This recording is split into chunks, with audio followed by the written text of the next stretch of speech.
Olá pessoal, tudo bem? Aqui é o professor Bruno Oliveira. Estamos de volta ao nosso Direito Processual Civil em Tópicos e hoje nós vamos falar sobre os requisitos da petição inicial, que está previsto no artigo 319 ao 321 do CPC. Quero também convidar vocês a conhecer o meu curso de 940 questões de Direito Processual Civil, curso esse disponibilizado lá no meu site eleitoralcombruno.com.br. Começando com o artigo 319, ele irá apresentar para nós 7 requisitos de uma petição inicial, que é a peça que vai inaugurar o nosso processo. Nós temos aqui no artigo 319, por exemplo, que a petição inicial ela vai indicar o juízo a que é dirigida. Ela vai indicar também os nomes, os prenomes, o estado civil, a existência de união estável, profissão, número de inscrição no cadastro de pessoas físicas ou no cadastro nacional da pessoa jurídica, o endereço eletrônico, o domicílio e a residência do autor e do réu. É claro que muitas informações que estão aqui, por exemplo, profissão, o autor que está, então, entrando com essa petição inicial, às vezes ele não vai saber qual que é a profissão. Será que eu posso indeferir uma petição porque não sabe a profissão? Ou não sabe, por exemplo, o e-mail, que é o endereço eletrônico? E uma das novidades do CPC 2015 foi a inserção desse endereço eletrônico, né, constando ali na nossa petição inicial. Nós vamos descobrir daqui a pouquinho isso. O fato e os fundamentos jurídicos do pedido. Então, a descrição de tudo o que aconteceu, por que está gerando essa petição inicial, né? Por que você está entrando com esta ação. Então, você vai indicar toda a historinha, contar realmente a história de uma forma objetiva, clara, para que o juiz possa entender o início desse processo.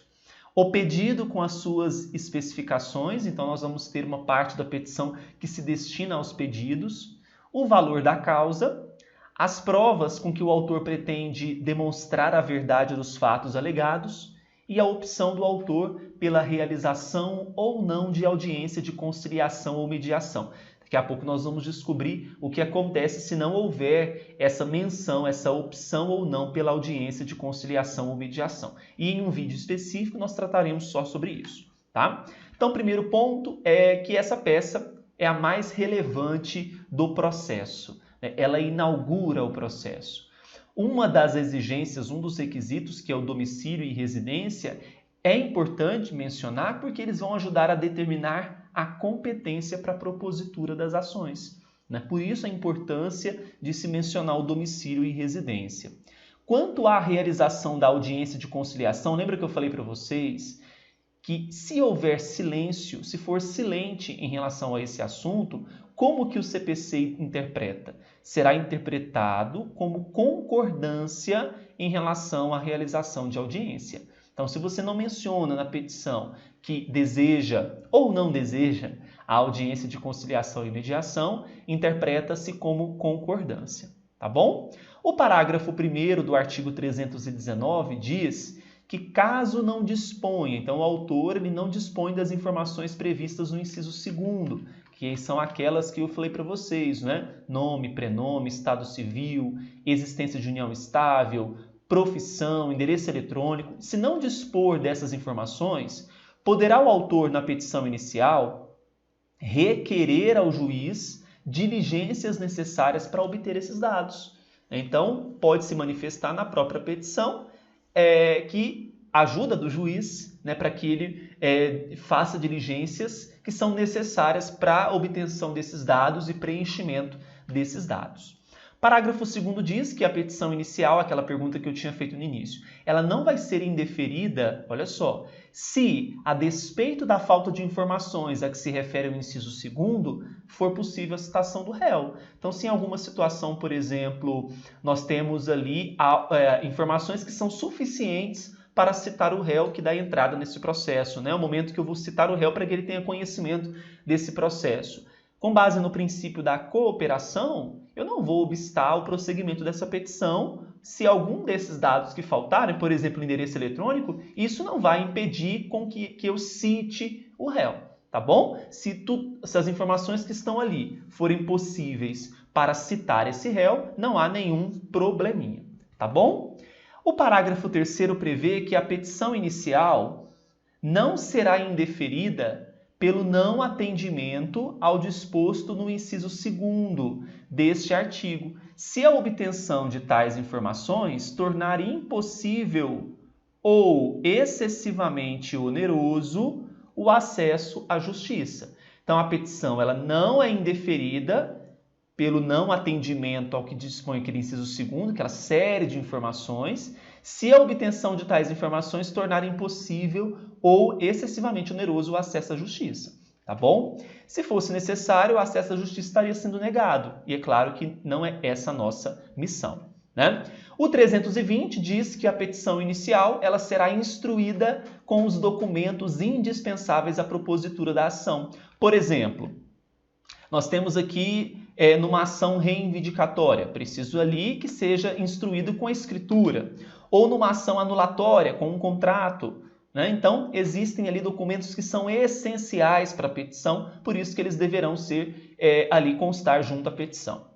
O 321 diz que o juiz, ao verificar que a petição inicial não preenche os requisitos do 319 e 320, ou que apresenta defeitos e irregularidades capazes de dificultar o julgamento de mérito, determinará que o autor, no prazo de 15 dias, a emende ou complete, indicando com precisão que deve ser corrigido ou completado. Então, o juiz ele tem que indicar de forma objetiva, clara, o que precisa ser emendado, né? Nós estamos falando aqui de um princípio do aproveitamento, né? O juiz também tem que se manifestar, neste caso, para que, auxiliando esse advogado que não preencheu informações que são úteis, né? E que são informações que são capazes de dificultar o julgamento de mérito. Então, pode o juiz ceder esses 15 dias para que o autor emende, para que o autor complete essa petição. Se esse autor não cumpre a diligência, o juiz indeferirá a petição inicial, tá bom? Somente após esse prazo que foi concedido. Então, o juiz vai indicar com precisão as correções que precisam ser feitas, tá bom? Vamos ver como que esse assunto já foi cobrado em prova? Olha só essa questão que nós vamos trabalhar agora.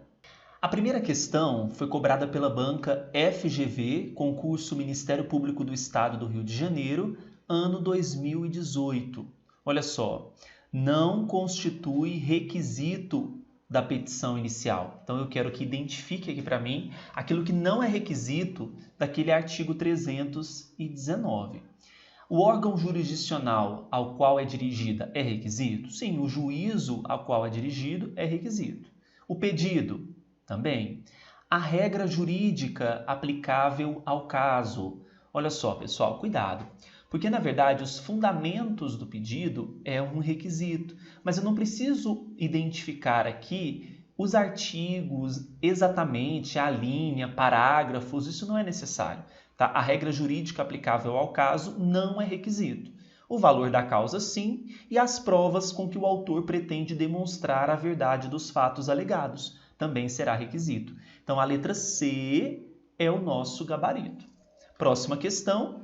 Em razão de uma colisão de veículos, Roberta, motorista e proprietária de um dos veículos, firmou acordo para a reparação de danos com Hugo e Eduardo, respectivamente, motorista e proprietário do outro veículo envolvido no acidente. No entanto, por ter sido descumprido o referido pacto, Roberta ajuizou uma ação em desfavor deles. Hugo apresentou a sua contestação no prazo legal e Eduardo não realizou esse ato processual.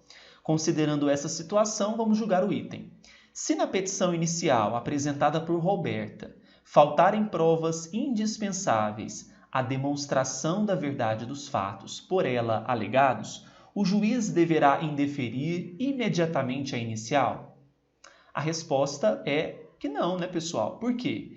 Nós temos que lembrar que o juiz dará um prazo de 15 dias para que o autor emende a inicial, trazendo, então, aquilo que é indispensável à demonstração da verdade dos fatos.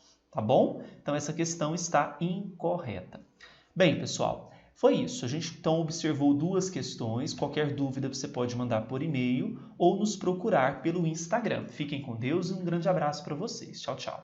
Agora, pessoal, se você gostou do vídeo, dê o seu like, se inscreva no canal e clique no sininho para receber todas as novas publicações. Além disso, no nosso canal do YouTube nós temos várias playlists com leis comentadas, questões comentadas, feitas com muito carinho para você. Siga também o professor Bruno Eleitoral no Instagram. Basta você digitar aí @professor Bruno Eleitoral. E no Facebook, www.facebook.com/cursos Bruno Oliveira. Um grande abraço e até mais.